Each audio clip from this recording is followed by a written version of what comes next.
সবাই চায় যে আমাদের প্রার্থনা যেন ঈশ্বরের কাছে পৌঁছায়, কিন্তু পুজো করার সময় চোখে জল আসা, হাই ওঠা এবং কখনো কখনো ঘুম পেয়ে যাওয়া, এরকম নানান রকমের ঘটনা আমাদের সাথে ঘটতে থাকে।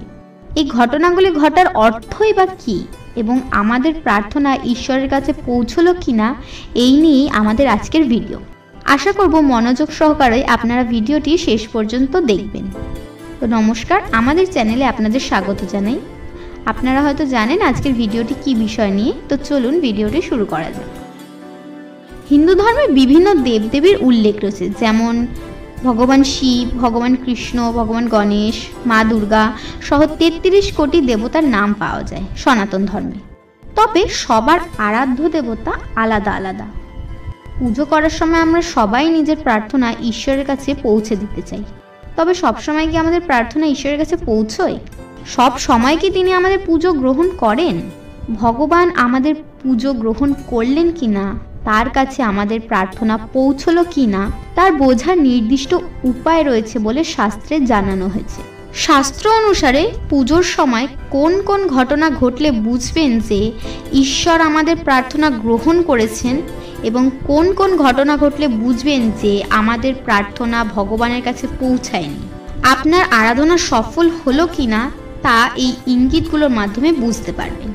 পুজোর সময় জেনে নেওয়া যাক শুভ ঘটনাগুলো কি কি।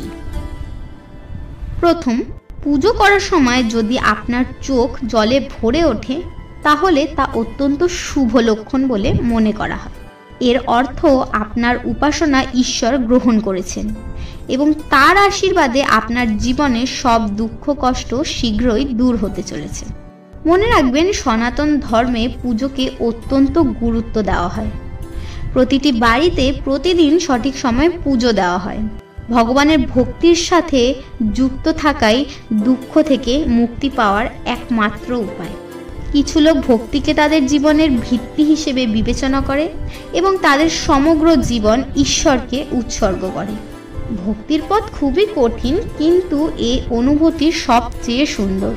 যে ব্যক্তির চোখে ভক্তির উদয় হয় এবং পুজো করার সময় প্রায়শই চোখে জল আসে, এটি শাস্ত্র অনুযায়ী পরিষ্কার মনের লক্ষণ। এই সময় আপনার বোঝা উচিত যে আপনি আপনার মনের মধ্যে বিরাজমান অশুভকে জয় করেছেন। দ্বিতীয়, পুজোর সময় প্রদীপের শিখা যদি সোজা জ্বলতে থাকে তাহলে বুঝবেন যে ঈশ্বর আপনার ওপর তুষ্ট এবং আপনার পুজো তিনি গ্রহণ করেছেন।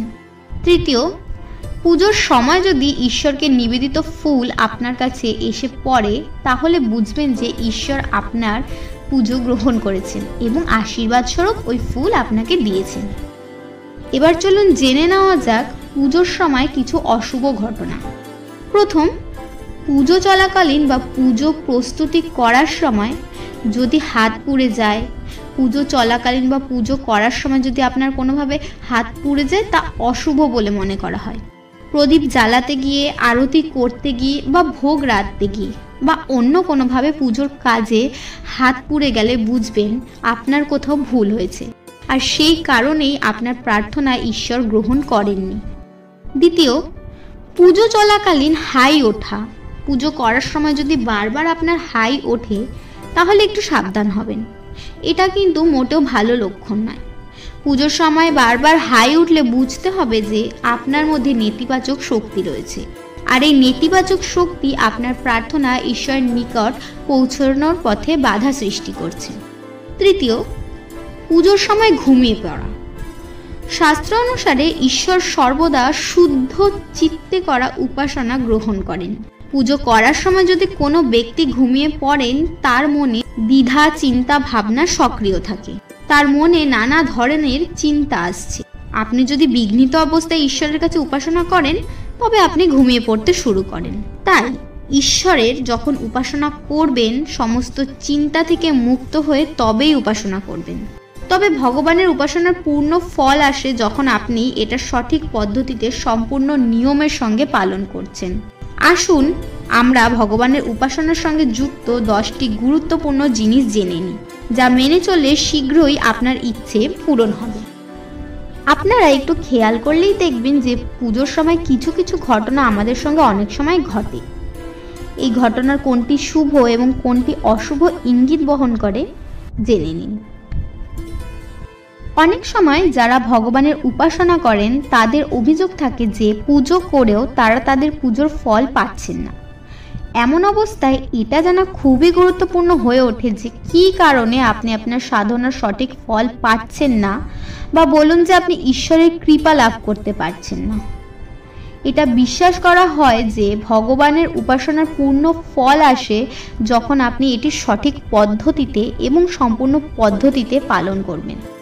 আসুন আমরা ভগবানের উপাসনার সঙ্গে যুক্ত 10টি অন্য নিয়ম জেনে নিই, যা মেনে চললে আপনার ইচ্ছে সম্পূর্ণরূপে পূর্ণ হবে।